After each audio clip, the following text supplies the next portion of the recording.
Yo, what's going on YouTube, and welcome to Goal Line Hockey. It's your boy Kevin Forte, and we're taking a look at the New York Rangers today. As Pavel Buchnevich, there have been rumors that he could be on the trade block, and we'll be taking a look at that in today's video. If you like what we're doing here at Goal Line Hockey, want to see the latest news around the NHL, make sure to give this video a thumbs up and a subscribe down below, and let's take a look at the New York Rangers.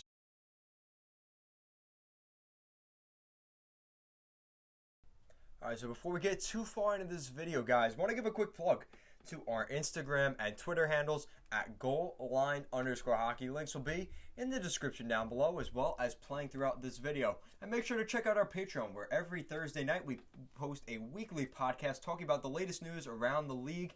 Most recently, we talked about the retro reverse jerseys, my predictions for what we will see over the next couple of weeks. We're going to be talking a lot about those retro reverse jerseys here in the next few weeks. So with that out of the way, guys, we are going to take a look at the New York Rangers. The New York Rangers right now are in an interesting spot. The last 2 years, they get lucky by winning the draft lottery. They get the second overall pick last year. They get the first overall pick here in 2020.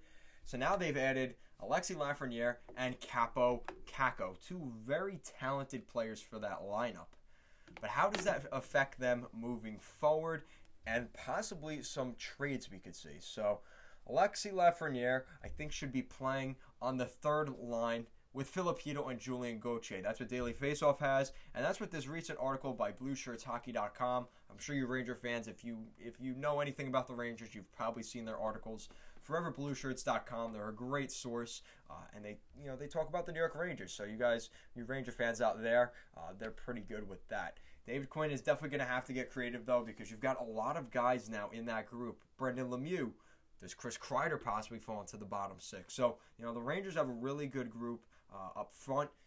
Which guys go on that bottom six? It's going to be interesting to see what they do with that. Probably the young guys. And then the cap situation with a little under $5 million in cap space.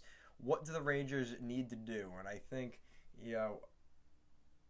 at this point we've seen that they will not buy out Brendan Smith. I think it was something a lot of people were speculating, that Brendan Smith would get bought out this offseason by the Rangers, but it never happened. So interesting there that the Rangers didn't do that, but I could see where that makes sense. The Rangers are going to have to make potentially another move. Because what we're looking at with their blue line is they're saying, here, ForeverBlueShirts.com, they're saying that they should move Tony DeAngelo to the left side, which is interesting because you look at their right side already. You have Adam Fox, Jacob Trouba, Tony DeAngelo in that order. And then on the left side, you have Ryan Lindgren, Brendan Smith, yuck, and Jack Johnson, even more yuck. So the New York Rangers, it would make sense to move Tony DeAngelo to the left side. And he automatically goes on that top pair with Adam Fox, or at the very least that second pair with Jacob Trouba. You bring in a Libor Hayek or one of those other young guys, and you automatically throw a Jack Johnson or Brendan Smith as a seventh defenseman, which I think would be good for the New York Rangers at this point. Definitely happy that they moved out Mark Stahl and that contract, because that would hurt them even more. And then the big thing, guys. Would they trade Pavel Buchnevich? Now, this is an interesting topic. I think a lot of Ranger fans would say, why would we want to trade him? He's a good player. That's a good point, but he's also on the final year of a $3.25 million contract with RFA arbitration rights next season. There you go. There's your answer. That's why the Rangers are going to have to at least explore the possibility of trading Buchnevich. And he's 25 years old. Former 75th overall pick in 2013. In the NHL, he's put up 43 points, 38 points, and 46 points in his NHL career. So he's around a 40-point player, give or take, every season. He almost got 50 this past year with the New York Rangers. The problem is, now we're seeing the emergence of guys like Vitaly Kravtsov. And I think that's the guy that you have to watch for to potentially take away a spot on the roster for Pavel Buchnevich. And like I said, he's 25 years old. He's going to want that nice contract next year. He's going to be 26 at that time.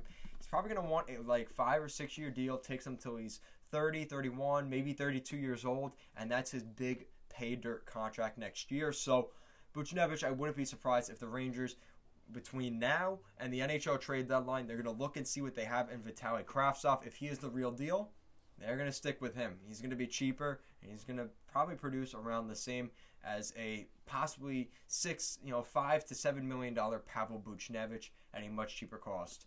So guys, let me know, what do you think of the New York Rangers potentially trading Pavel Buchnevich? Do they maybe pick up a guy on the left side defense for next year? What do you think they got to do? Because everything else seems to be quite fine for the Rangers. They have plenty of forwards. They have a pretty solid goaltending tandem. Maybe they could use another left shot defenseman. Let me know your thoughts on that in the comment section down below. If you like what we're doing here at Goal Line Hockey, want to see the latest news around the NHL, make sure to give this video a thumbs up and a subscribe down below. Thank you so much for watching, and have a great day.